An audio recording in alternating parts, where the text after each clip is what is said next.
Dia amin'ny fifaliana lehibe indray ravana malala no hiarabako antsika rehetrarehetra amin'ity hariva ity izay manaraka ny fandalana andramoka ao sy ny vavaka fiambenana. Dia faly indray ny tenako androany miaraka amintsika ary manao ny fiadanan'ny tompo amintsika tsirairay avy any anatin'ny tokantrano ny sambatan'olona izay manaraka an'izao fotoana izao dia irarinay mba hampahery antsika rehetrarehetra ny fotoana izay rahantsika eto androany ary maretatra amin'ny farany fa misy kasika Andriamanitra eto raha mahatratra amin'ny farany isika. Fifaliana ao ny tondra ten'Andriamanitra indray ifampaherezantsika androany. Dia tsy ten'Andriamanitra vetrany ary tsika ao amin'ny Genesisy amin'izao fotoana izao. Genesisy toko 2 no vakiantsika androany dia ny andininy 9 no vakiantsika voalohany. Genesisy toko 2 andininy 9 ny soramandry dia vaky toy izao amin'ny anaran'i Jesosy manao hoe ny satao edena sy ny toetry ny olombelona fony izy mbola tsy nanota. Amin'ny anaran'i Jesosy. Ary Jehovah Andriamanitra nanao ny satao edena tany antsinanana ka napetrany tao lehilahy izay noforoniny. Ary nampaniriany Jehovah Andriamanitra teo amin'ny tany ny hazo rehetra izay mahateza sady tsara ho fihinana ary ny hazonaina teo afovoan'ny sy ny hazo fahalalana ny tsara sy ny ratsy. Fantatsika tsara fa Andriamanitra ravana nanamboatra an'ity izao tontolo izao ity, nanamboatra ny edena ho any Adamaseva dia voalazany tena Andriamanitra fa tsara avokoa izay rehetra vitany. Ary teto izy dia mbola tsindrin'ny tena Andriamanitra mihitsy hoe nanamboatra ny satao edena, nampaniriany Jehovah Andriamanitra tao amin'ny tany ny hazo rehetra izay mahateza sady mahate hihinana, tsara ho fihinana, mahateza. Izany hoe ny hazo rehetra nambolen'Andriamanitra teo izany dia hazo tsara daholo, hazo mahafinaritra, mampitsiriritra, mampite-hihinana nomen'Andriamanitra n'izy mivady Adama tao anatin'ny edena. Fa nisy hazo anankiray tao nampanirian'Andriamanitra dia io hazo io voalazany tena Andriamanitra mihitsy hoe nilazan'Andriamanitra azy tsy hoe mahatsiriritra na mahateza fa ozy izy ny tena Andriamanitra hoe nampanirian'Andriamanitra teo. Ozy ny tena Andriamanitra teo afovoan'ny ny hazo fahalalana ny tsara sy ny ratsy. Le hazo rehetra teo aloha ny faritan'Andriamanitra fa tsara, mahate-hihinana, mahateza, mahafinaritra. Fa ity hazo anankiray ity kosa dia noteneny manao hoe hazo fahalalana ny tsara sy ny ratsy. Dia vakiantsika ny andininy 9 tonga dia dinganitsika anaran'i Jesosy. Ary Jehovah Andriamanitra nandidy andra lehilahy ka nanao hoe ny hazo rehetra eo amin'ny dia azonao hinanana ihany. Fa ny hazo fahalalana ny tsara sy ny ratsy dia aza hinanana, fa amin'ny andro izay hinananao azy dia ho faty tokoa ianao. Teto izany Andriamanitra dia niteny hoe le hazo rehetra nataony teo aloha izay tsara, mahateza, mahate-hihinana dia tena azonao hohanina. Ary tena tsara ho anao ireo, tsara ho an'ny fahasalamanao ireo, mety tsara aminao ireo, matsiro ireo. Fa le hazo anankiray izay fahalalana ny tsara sy ny ratsy dia notenen'Andriamanitra manao hoe aza kitihana. Fa amin'ny fotoana ozy Andriamanitra mihinana an'io ianao dia ho faty ianao, ho faty ianao. Riavana malala. Rehefa nandeha ny fotoana dia nanamboatra ny Eva moa Andriamanitra. Fantatsika tsara ny tantara. Ary dinganitsika eo akaiky eo ihany ny andininy ny Genesisy toko 7 andininy 1. Amin'anaran'i Jesosy ny nanotany Adama sy Eva sy izay nataon'Andriamanitra taminy. Andininy 1. Ary ny menarana dia fetsy noho ny biby rehetra izay nataon'i Jehovah Andriamanitra ary hoy izy tamindra vehivavy hanky. Efa nataon'Andriamanitra hoe aza hinananareo ny hazo rehetra eo amin'ny fa hoy ra vehivavy tamin'ny menarana ny voan'ny hazo eo amin'ny dia azona hinanana ihany. Fa ny voan'ny hazo eo afovoan'ny kosa no efa nataon'Andriamanitra hoe aza hinananareo na atendrenareo izany fa andreo maty ianareo. Ary hoy ny menarana tamindra vehivavy tsy ho faty sy akory ianareo fa fantatr'Andriamanitra fa amin'izay andro hinananareo azy dia ahiratra ny masonareo ka ho tahaka an'Andriamanitra ianareo, ahalala ny tsara sy ny ratsy. nanomboka namitaka ry havana ny devoly. Ary zany zao ny teteny aminao fa ny devoly dia tsy mahay mionona. Teto ny devoly rehefa namitaka ny Eva dia efa avy nikiomy tany an-danitra izy. Ary efa nanaraka azy ny ray apatelon'ny anjely tao an-danitra tao, fa tsy nionona izy ry havana malala. Tsy hoe rehefa nanaraka azy ny ray apatelony tao an-danitra ny anjely tao dia ozy izy hoe efa ampy antsika izay okizay efa mba nahazo an'reto aloha. Fa ny devoly ry havana malala tsy mionona izy, fa izay rehetrarehetra hitany dia tia nofitahana. Ary ny devoly ny toetra ny devoly dia izao fahavalona fiadanana ny devoly ry havana malala, fahavalona fiadanana. Hitany devoly fa finaritra Damaseva tato anatin'ity sahediny ity, ary niadana ry zareo, nafinaritra ny zavatra tao. Dia tsy zakany devoly zany. Ny devoly angeny avana tsy mataty mahita antsika miadana, ary zany nahatonga Jesosy niteny manao hoe ho amin'izay tokantrano rehetra mandray anareo amin'ny fotoana zany ianao, vao mandray an' Jesosy fotsiny ianao, vao mifanena amin'ny Jesosy fotsiny ianao, dia ny zavatra tenenao voalohany fiadanana. Ary Jesosy rehefa nandeha niala teto amin'ity tany ity izy, nandeha niakatra any an-danitra, dia ny zavatra teniny farany fiadanako nomeko anareo. Ny fiadanako mihitsy ny avelako anareo, satria fantatry Jesosy fa raha misy zavatra tsy zakany devoly dia ny olona miaina ao anatina fahasambarana, ny olona miaina ao anatina fiadanana. Ary dia ataony ny hevitra rehetra analana an'izany eo amin'ny olona ry havana. Teto dia fantatsika ny tantara fa nakeny amin'ny Eva ny devoly. Izao ry havana ny zavatra mba nisarika an'izay.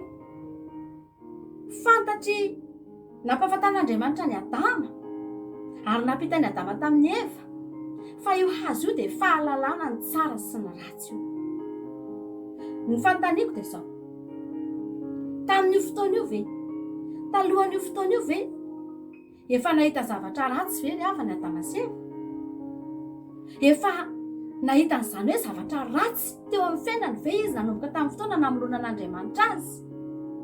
Fa na ny Andriamanitra namorona azy tsara, ny zavatra rehetra miforonona ho azy tsara, ary na dia Andriamanitra aza dia afa-po tamin'ny famoronana nataony, fa tsy nisy zavatra ratsy ry havana malala ny foronon'Andriamanitra. Eva dia nahita ry havana, indrindraindrindra fa Eva ry havana, Eva tena tokony tsy nahita zavatra ratsy izany mihitsy. Tokony tsy nahita hoe tsy niaina an'izany hoe zavatra ratsy, tsy nahafantatra an'izany hoe zavatra ratsy. Satria raha i Adama zao dia fantatsika tsara, raha izaitsika heverina amin'ilay Genesis toko faharoa teo tsika, Genesis toko faharoa andininy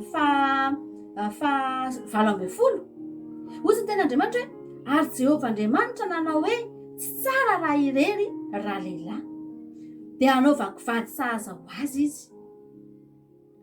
Izany hoe tamin'ny Adama rery teo zany dia mbola nisy ny fotoana ry havana malala hitan'Andriamanitra ihany hoe tsy tsara raha irery ny lehilahy. Izany hoe nisy zavatra tsy tsara ihany teo, nisy zavatra ihany teo tsy niabanga, nisy zavatra tokony mbola nofenoina teo amin'ny fotoana io. Dia nanapa-kevitra Andriamanitra hoe ohatry mbola tsy tena tsara, ohatry mbola tsy ampy fa mila hanaovana namany ity lehilahy ity dia i Adama. Dia nanaovan'Andriamanitra namany izy dia i Eva. Fa tamin'ny fotoana ry havana malala Eva tonga teo dia tena tsisy zavatra nahorany Eva tsony mihitsy, tsy nisy. Tena tsisy zavatra tokony ho tadiavin'ny Eva tsony, satria na dia nivady aza efa teo, ny zavatra rehetra efa teo. Tsisy zavatra ratsy izany ry havana malala noforonon'Andriamanitra teo amin'izy mivady, na afa-po, na finaritra, na salama ny zavatra rehetra teo.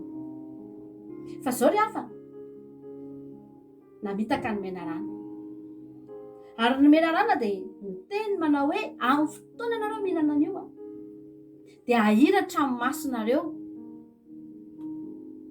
dia ho tahaka an'Andriamanitra ianareo izy izy. Ry havana malala, ny nahatonga ny Losifera nge ry havana nampidinina niala tany an-danitra, saika hitovy tamin'Andriamanitra, te hitovy tamin'Andriamanitra. Iza ny afaka hitovy amin'Andriamanitra? izy ara efa anjely tany an-danitra teo akaikin'Andriamanitra tsy afaka nitovy tamin'Andriamanitra fa rehefa nikomy tamin'Andriamanitra dia nampidinina ary voaozina mandrakizay fa teto dia fitaka ny nataony ahiratra ny masonareo ahita n'ilay zavatra tsara ianareo dia ahita ilay zavatra ratsy ianareo hatramin'izay tsara foana ny hitany Adamaseva ozy amantsy anao fa manomboka zany ao ambadiky ny fihinanana an'io zavatra io dia iseho ny atao hoe zavatra ratsy iseho ny atao hoe zavatra ratsy ary Losifera dia niteny ny devoly dia niteny fa raha mihinana an'io nareo ozy izy dia ho fantatrareo ny tsara sy ny ratsy dia tsika miara-mahita fa lavo efa dia ninana izy zao ry havana malala tao ambadiky ny hinanany an'io zavatra io dia tena nahita tokoa ry zareo tena nahiratra tokoa ny masony fa ny nampalahelo ny masony ala-nofo no nihiratra fa ny masony ala-panahy maty tanteraka ny kipy tanteraka fa ny masony ala-nofo ry havana nihiratra ary nanomboka teo dia niova ny fahitany Adamaseva hoe inona ny atao hoe tsara ary inona ny atao hoe ratsy tamin'izy mbola tsy nihinana an'io nafinaritra ny zavatra teo tsara daholo ny zavatra hitany teo fa nanomboka nihinana an'io izy nihiratra tokoa ny masony ary ny zavatra ratsy voalohany hitany mba fantatrao Andriamanitra rehefa na ny ratsy voalohany hitany Adamaseva vao nihinana n'ilay voankazo izy ilay zavatra nandraran'Andriamanitra dia nihitany voalohany hoe ratsy dia Andriamanitra takona teo aminy ny fahatsaran'Andriamanitra takona teo aminy ilay zavatra tsara rehetra nataon'Andriamanitra azy nanomboka tamin'ny namoronana azy ry havana malala lasa izy mivady ny hery lasa izy mivady ny tsoka tany anaty lavabato ny afina an'Andriamanitra satria nahoana raha olona hitanao fa tsara tsy efenanao olona hitanao ve havana fa na nisy soanao na finaritra anao dia efenanao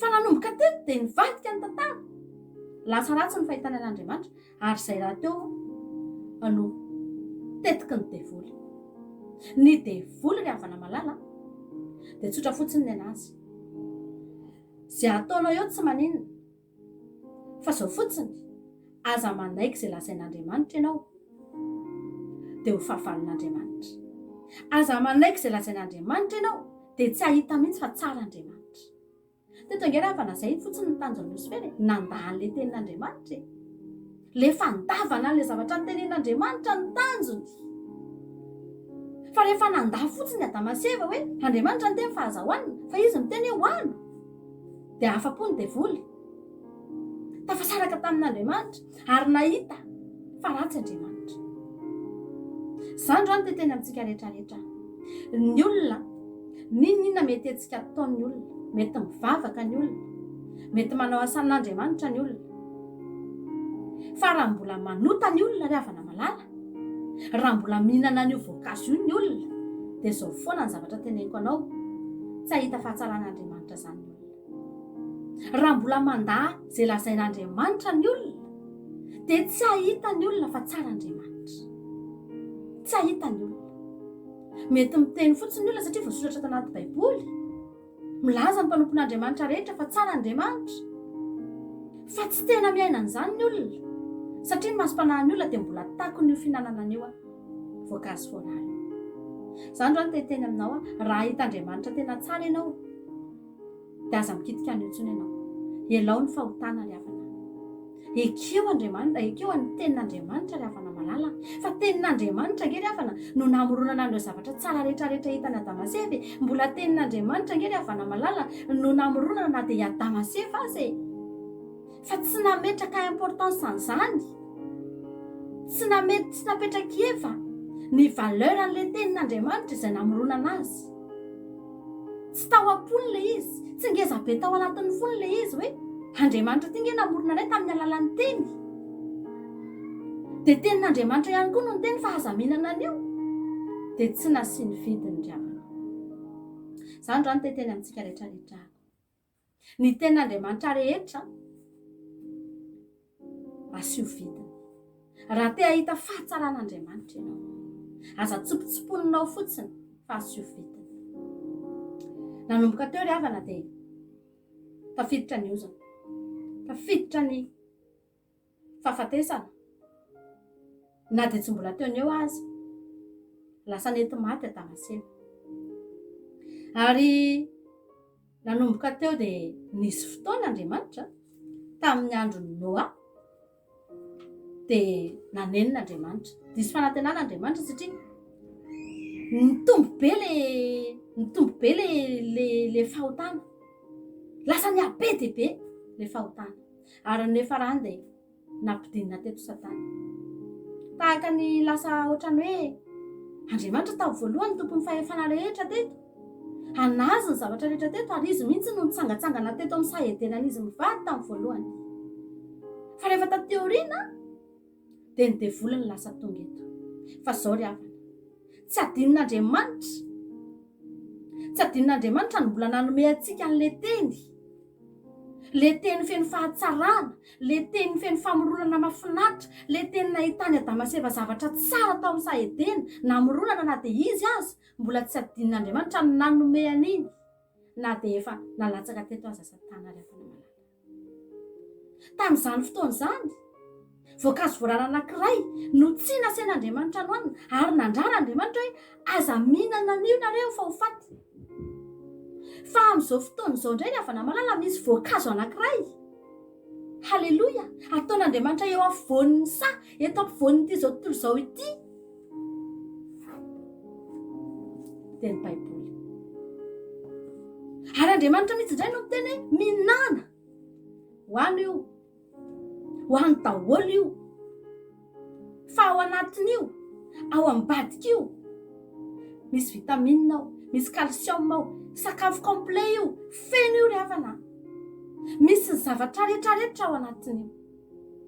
Raha nihinana le voankazo voarara Damaseva, tsisy afa-tsy fahafatesana ny tao ambadika, ozona ny tao ambadika. Fa raha mihinana an'ity voankazo anankiray izay asain'Andriamanitra hohanina ity ny olona rehetra, dia za teteny aminao, tsy misy afa-tsy fahatsarana ny ao anatin'io. Misy fotoana ry havana io voankazo io, samy hafa ny tsiron'izy io indraindray, ohatrany misy saison. Ity voankazo ity izany teneniko anao izany a, indraindray tsika mihinana an'izy ity dia araka ny teny Ezekela mihitsy hoe mamy tahaka ny tantely. Misy fotoana tsika mety mihinana an'izy ity, mety miova ny saison dia mety ohatry ny marikivy, mety ohatry ny mangidingidy izany indraindray, fa ny zavatra hoentin'io tsy miova, fa ao anatin'io ry havana misy ny zavatra rehetra, vitamine complet ny ao anatin'io, calcium feno, sakafo mahafinaritra io, matsiro io ry havana malala. Ary io no asain'Andriamanitra hohanina amin'izao androntsika izao. Manentan'Andriamanitra, misy voankazo anankiray indray omeko anareo dia hohany. Fahita fahasambarana tsika ry havana malala, tianao Jesosy. Jesosy ange ry havana izany voankazo izany, Jesosy ange ry havana voalazany Apokalipsy, fa misoratra eto amin'ny Jesosy eto fa izy ilay tenin'Andriamanitra. Jesosy dia tenin'Andriamanitra, misy zavatra rehetra. Raha mino an Jesosy ianao dia mila mihinana ny tenin'Andriamanitra rehetra ianao. Ary tsika dia miala malala tsara rehefa nanao ny Pasika tsika, fa tamin'ny andro Pasika dia nohanina hatramin'ny fadiny ny zanak'ondry, tsy nisy navoto, tsisy nariana, ny tao anatin'ny rehetrarehetra tsisy nariana, fa natsatsika tamin'iny izy iny dia nohanina daholo. Nisy party nangidy tao, nisy party ohatry ny mangananganana tao, fa nisy party koa tao tena matsiro dia any amin'ilay nofony sy le taviny iny, fa nohanina daholo. Fa izany Jesosy, izany ny tenin'Andriamanitra, hohanina daholo io ry havana.